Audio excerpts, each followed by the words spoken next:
So, Marc Weller, you've been a part of advising a part of teams that advised Rugova in early 90s, then Rambujesë agreement, then the Ahtisaari agreement. You've advised all governments at this time of Kosovo, and you occasionally advise Kosovo government now. In retrospect, how would you evaluate this agreement compared to all the historical parts that Kosovo has gone through since the death of Yugoslavia? This agreement is a step, but it is a step towards an even bigger step, towards the main goal. All Kosovo's international partners have made clear that this agreement merely charts the path towards full normalization. And full normalization would, in the end, include formal recognition of Kosovo by Serbia. This agreement does not offer that, but it offers several things in between. It offers that Serbia and Kosovo should, in effect, treat one another like states, without yet fully recognizing one another as states. However, because of this famous letter that Biden sent a year ago, where it explicitly said that we want to end with formal recognition of Kosovo, people watching us tonight would wonder, why didn't we have the full recognition? Many people in Kosovo expected that the word recognition would be mentioned. Are you surprised it's not there? And what do you say to people who expected this? Because that's what we've been talking in the public discourse of Kosovo for the last 2 years. This is the key demand. This remains the key demand of Kosovo, but nobody expected that that demand could be met in February or March of 2023. There is still a way to go, but Kosovo is right to press for further progress to come to the final agreement. It is clear that the European Union has demanded that Serbia can only become a member of the EU if it reaches what is called a comprehensive, final, legally binding agreement on normalization with Kosovo. Mr. Biden and others have made clear that that means recognition of Kosovo and that the process should be recognition-centered. And that is an achievement of the politicians recently in Kosovo, that they have managed to move the process more towards that aim, rather than concluding more and more little agreements on this or that other specific aspect. However, Marc, you have written in your piece that you published about this agreement that it is again that the geostrategic calculations of the great powers seem to be not in favor of Kosovo, because although we thought that with the Russian-Ukrainian war and Kosovo lining up with Ukraine, most people thought that the geostrategic moment is in our favor. But in fact, what you've written is quite a cold shower, saying that because the public opinion in Serbia is so pro-Russian, EU and the US are so worried and wanting to take back this public opinion to be in Europe, that they are more ready to give concessions to Serbia than they are ready to accommodate Kosovo, which is anyway pro-European and pro-American. This is definitely a risk. The European Union and the Americans have followed them, are trying to put a clear choice to Serbia. Are you with us? Are you part of the West? Do you share the values of the European Union? Then you should take a clear position on Kosovo.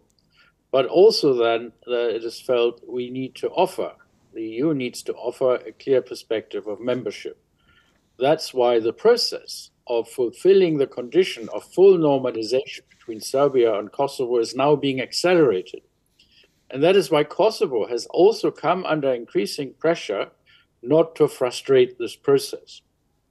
This is really the first time that Kosovo is, in principle, in a good strategic position, because Serbia has to give something that is very, very difficult.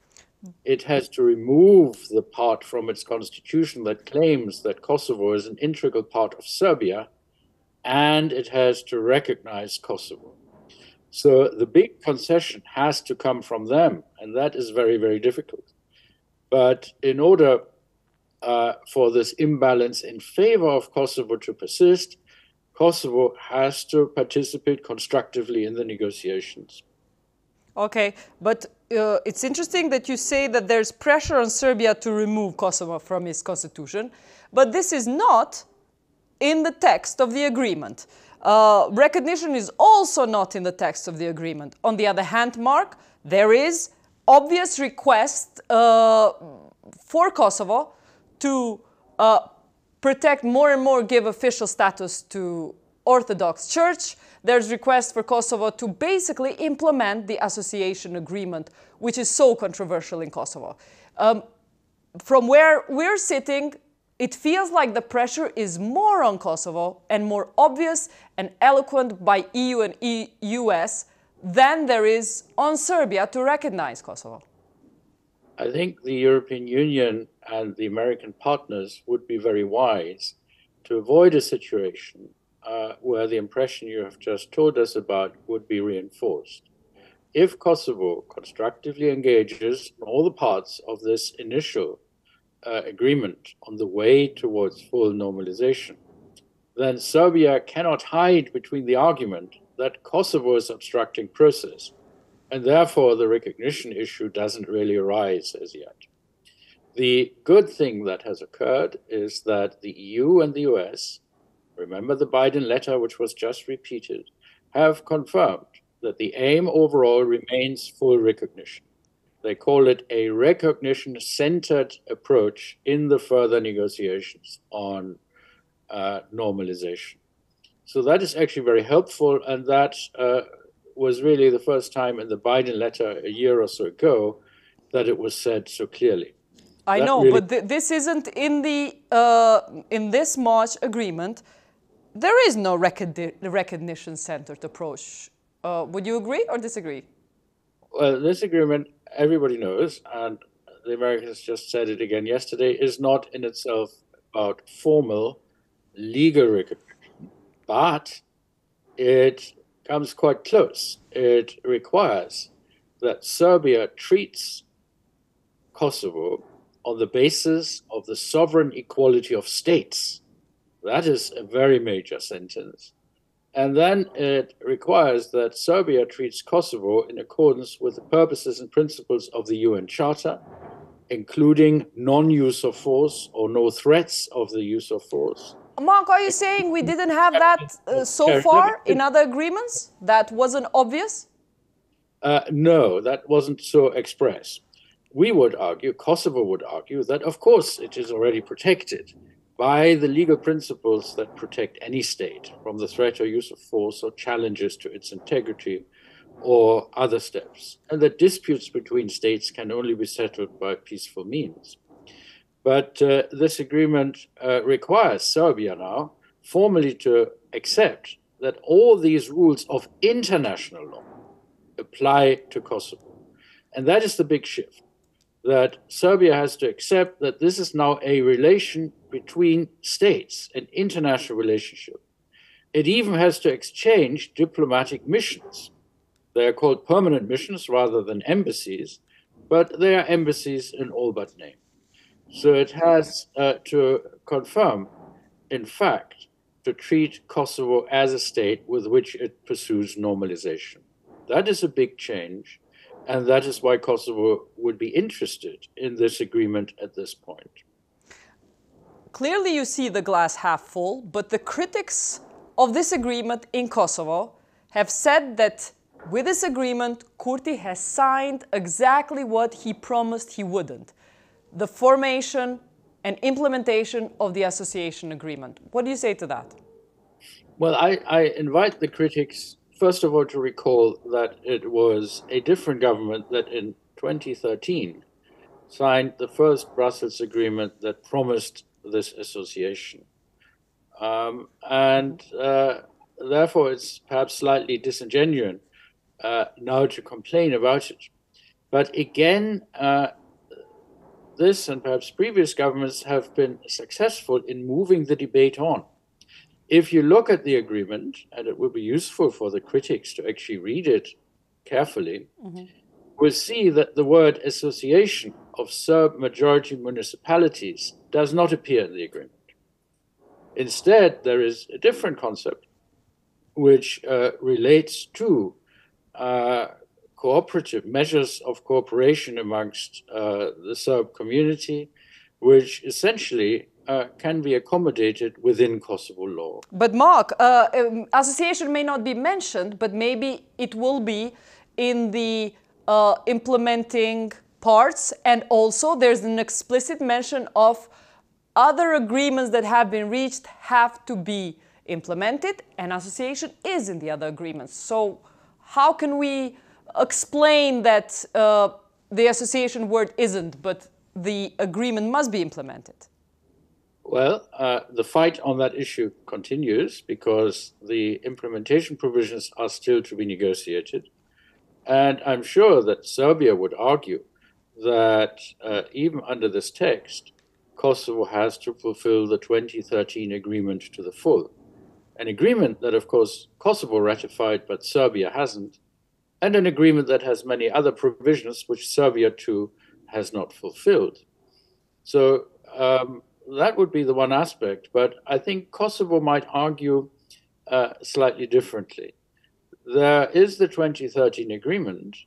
That agreement, along with all others, is still in existence, but now we have a new agreement.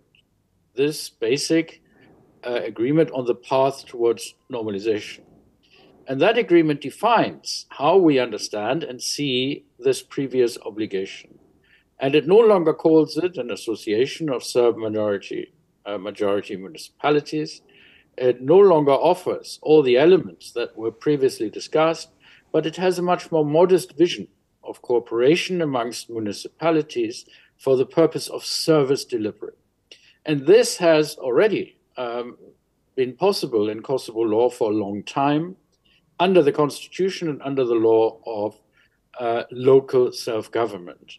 So there is a change in this present text, and Kosovo will still have to fight and to argue to say that, therefore, we need to interpret the obligation to implement previous agreements now in the light and according to the language used in this present agreement. Okay, but now with the hat of a professor of law and international court that you teach in Cambridge, with that hat on, can you tell me, is Kosovo right to fear that the association will become a Republika Srpska in the future? I just want to remind you that when we talk to people that did Dayton, when you talk to them today, they said we never envisaged that our agreement would be still in place 30 years on. We never envisaged this would happen. So we are talking today, Mark, you've been involved almost now 2 decades. If you and me talk in 2 decades' time, are we to fear that in the future it can turn into a Republika Srpska? Republika Srpska is a very, very bad example that should never have been adopted in that form. It sealed the division of Bosnia, even if the state of Bosnia as a whole continued. No such thing is being proposed, even under the terms of the 2013 agreement. But Kosovo is right to insist that cooperation amongst municipalities must not ever lead to the creation of a third layer of government within the state, between municipal, local self-government and the government of Kosovo. And that is where this new agreement is helpful, because it clarifies that we are talking about municipalities cooperating in implementing the authority they already have as a municipality. And therefore, there's no new authority added to them, other than the possibility to coordinate what they do together. And Kosovo will, I would guess, insist quite strongly in the implementation talks that this is the true meaning of what previously was called the association.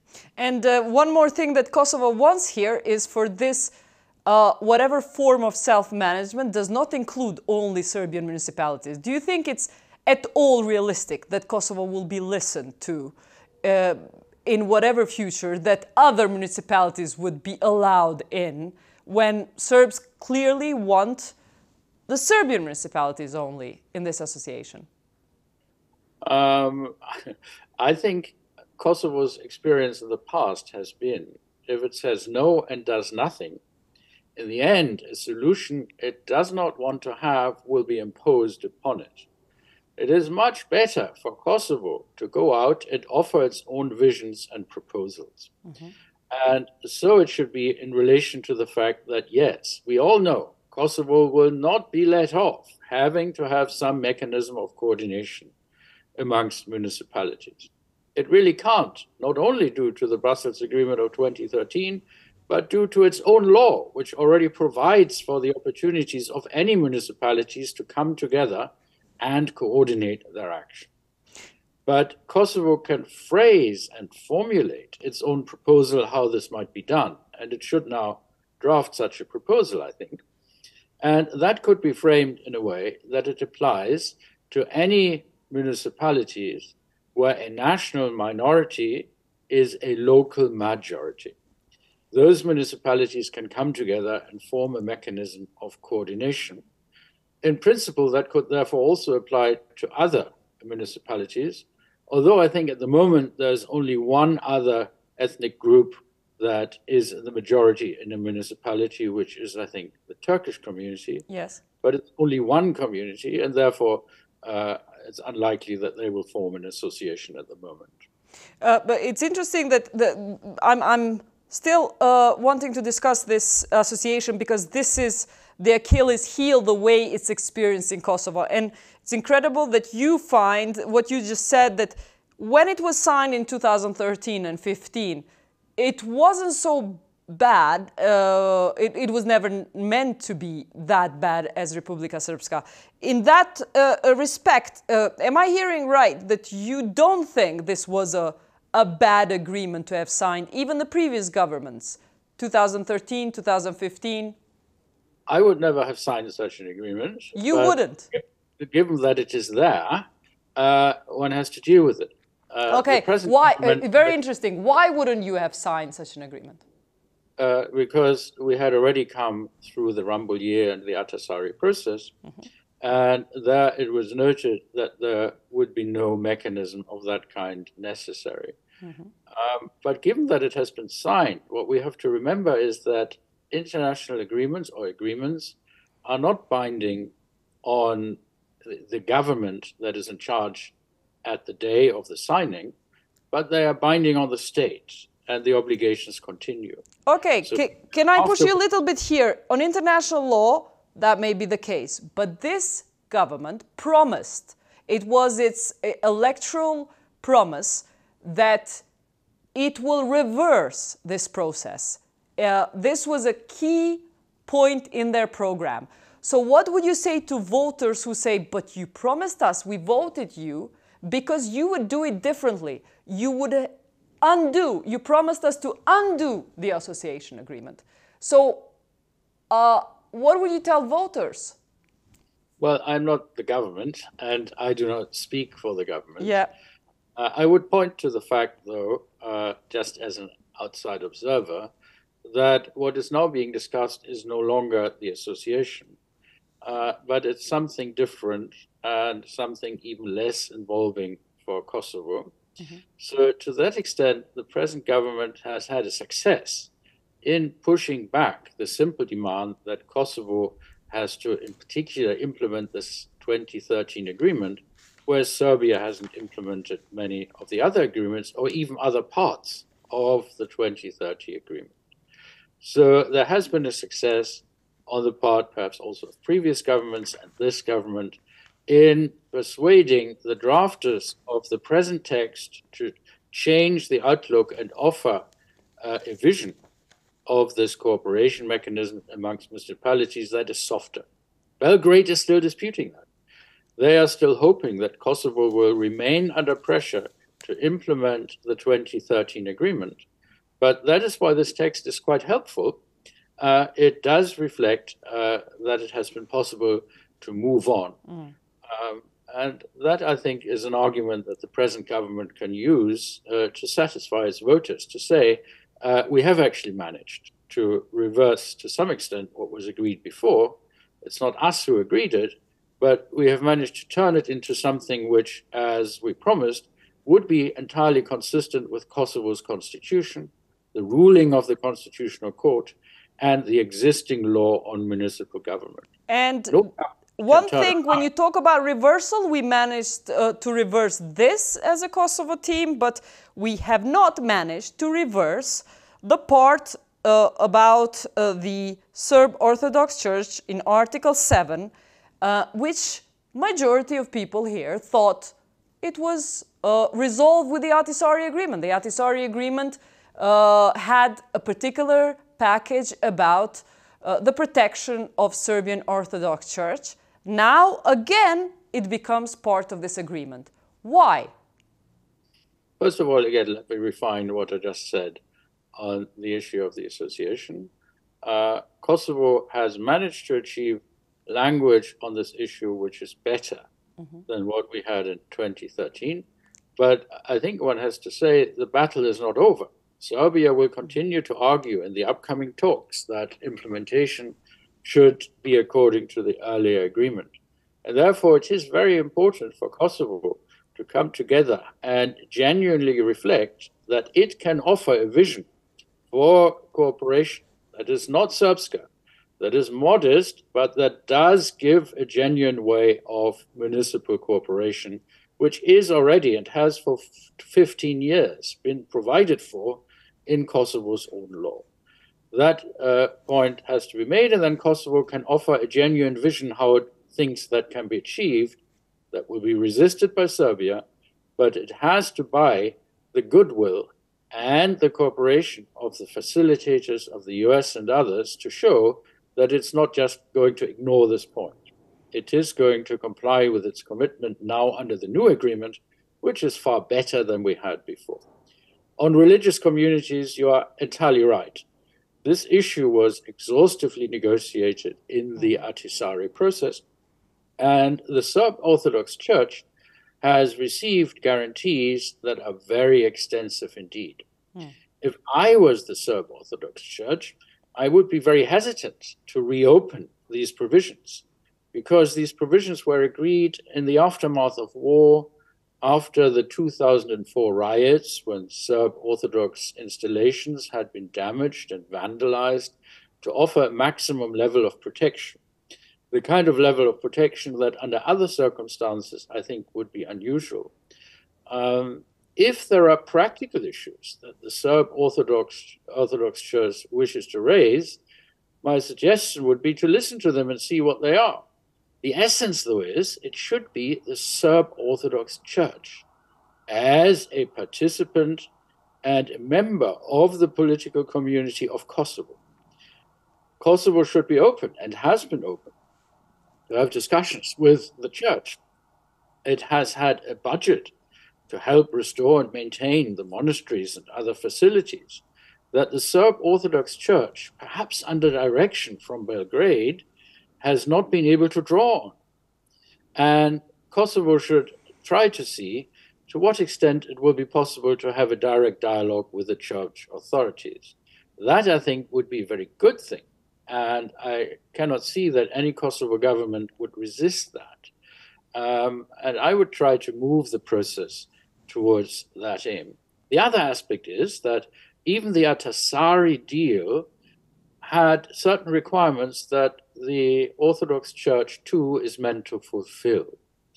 For instance, there's meant to be encouragement of sharing the cultural heritage of the churches with tourism, scientists, scholars, and perhaps also with the local communities who are now entirely isolated from the church.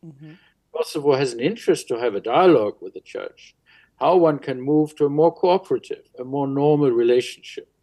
So I would use the fact that this issue arises in the context of the implementation talks to try and really focus on the church itself rather than Belgrade, and that, after all, is the topic, the church, be open to things that the church feels in practical terms it needs to fulfill its religious mission. Perhaps there are issues Kosovo can do to help.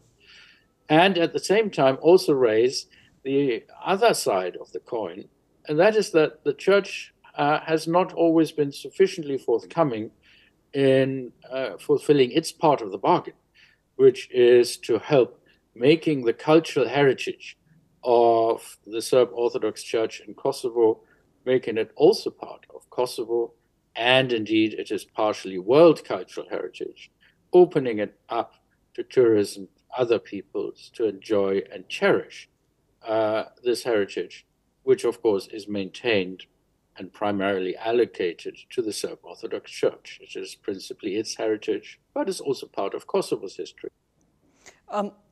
In the end of the day, in practice, what's happening in the field is that Serbs are less integrated than ever since the barricade crisis in October where they resigned. So in the light of the fact that Serbs have pulled out from institutions, is the brightest spot or the side effect of this agreement more as a peace treaty?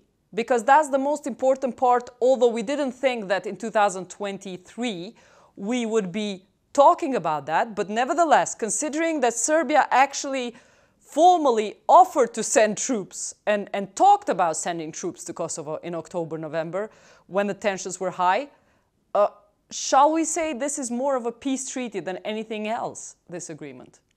It is exactly what it says on the tin. It is exactly what it says in the title. It is a path to normalization. Between normal states, you do not have the threat of the use of force. You settle all disputes peacefully, and you develop good neighborly relations. That is exactly what this agreement has forced Serbia to accept expressly, or will have done if both sides eventually sign it. But so in the end, it is a major progress, and it should also give more confidence to members of all communities in Kosovo, including the Serb community, that it can accommodate its life through working with the Kosovo institutions, not with Serbia in the future. There is a place for all communities in Kosovo. There is a place for the ethnic Serb community in Kosovo. And over time, it has to become clear that engagement with the Kosovo authorities, rather than reliance on Serbs, is the way forward within this context of good neighborly relations between Kosovo and Serbia. But in the end of the day, if I have to describe with one sentence what Kosovo was hoping to achieve with this agreement was, although it knew that you have to fulfill the association agreement because someone else has signed it before this government, nevertheless it was hoping that chronologically we're going to get some form of de facto recognition before you form the association. The bitter moment now is that there is a belief that Serbia will not recognize neither de facto nor de jure, while Kosovo will have to form some sort of association. Are we wrong to see it like this? You are wrong. The essence of the agreement is that it provides something like de facto recognition. It forces Serbia to accept that it has to treat Kosovo like a state. You cannot threaten the use of force against another state. You have to treat it according to the principle of sovereign equality. So Kosovo gets that which you have just described in this deal. Previously, already it was obliged to address the association issue, but even there, this deal is helpful because it reframes this as a much less involving aim of allowing functional cooperation. And that's what the Kosovo law says already, functional cooperation between municipalities. And this is focused, according to this new text, on service delivery, i.e. some practical issues that the municipalities are already addressing. So there are helpful pointers in the text that has now been determined to be final and definite. And that is something that will make it more difficult, I think, for Serbia to simply insist on implementing earlier agreements. So to answer your question in a word, this offers elements of de facto recognition, and it tames the issue of the association and allows Kosovo, at least now in the implementation talks, to insist that that issue has to be handled in a way fully compliant with Kosovo's law and constitution. Great. I'm glad you're proving me wrong in this sense, because this is the worst fear in Kosovo. But then looking ahead, in the next months ahead, what happens, Marc, if one of the parties to this contract, as this is how they refer to here, do not sign the agreement? And let's assume that this is Serbia, because Kosovo has said already that it will sign. What happens if Serbia doesn't sign or agree to it? Will it be tolerated? Well, it will at least be clear that it was one side only, that it was Serbia which refused. Circumstances over the past years have somehow allowed the international community to paint Kosovo as the problem, because that was convenient in view of the other geopolitical aims and pressures they were trying to address. But Kosovo has now taken a really constructive turn to say, well, the agreement that we have now accepted in principle is not easy for us, but we entirely, fully accept it. We will implement everything in it. And we are willing, in a really constructive way, to come to the next round of negotiations about implementation, to offer our vision for the first time, really, to offer our own text as to what we are going to do and can deliver. And we are serious about it. The Serbian side has already returned to Belgrade, I think, and said they will never deliver one of the parts of the agreement, which is to facilitate UN membership for Kosovo. If they come to that point when we are ready to sign the agreement formally, they disown the agreement, I think they will be much more isolated than they are at the moment. And the EU will have the feeling that they tried to help generate a circumstance that will allow Serbia to join into the community of values of the EU and be part, really, of Europe. And they will find themselves quite heavily isolated. Kosovo will then no longer be blamed, and its path into Europe cannot be obstructed by Serbia. And final question, because you were so involved in Rambujesë time when, again, we were in a situation when Kosovo signed, Serbia didn't. How do you see Kurti's transitional arc to having become from a person who was quite radical compared to other politicians in regards to dialogue with Serbia and who was even against signing of a Rambujesë agreement, to be the one today who, without a fuss, said immediately he would sign with the beginning of negotiation? How do you see that transformational arc? I'm not a political commentator. As a lawyer, all I can say is that the circumstance where Serbia did not sign Rambujesë and Kosovo did is the circumstance that allowed for NATO's involvement to the extent which in the end brought about independence of Kosovo as a matter of fact. A fact that nobody can remove now. I agree. And similarly, in Ahtisaari, we had a comprehensive proposal that Serbia negotiated for whatever it was, 2 years or so, and then in the end did not accept. The result was that Kosovo could declare independence with the support of its friends and allies and attract recognition from more than half of the states of the world, which is a very great achievement given that normally states refuse to accept secession. Look at the Catalans. Look at other cases throughout history where an attempt to become independent without the support of the central government has been quashed, has been destroyed. That hasn't been the case here. That is a huge achievement for Kosovo. The fact that a government that previously has been hesitant engages constructively, I think, shows that the lesson, if you are the side that obstructs, you are likely to be confronted with a result that is not as good as if you had tried to help shape the result. That, I think, is a helpful lesson. And my impression is that the present government, like others, is working hard to offer constructive ways to safeguard Kosovo's interests in this process. There's no discussion about giving up what Kosovo needs to have. But there is also perhaps an emerging sense that Kosovo can give what it can give without risking its sovereignty and the achievements of its difficult history in order to move the process forward, either through agreement or by making it clear who is ready to agree and who is obstructing the process. Marc Weller, thanks a lot for the interview, and thanks for counseling Kosovo through all of these historical points, and I hope you will be our counsel in next agreements to come. Thank you very much. Thank you so much.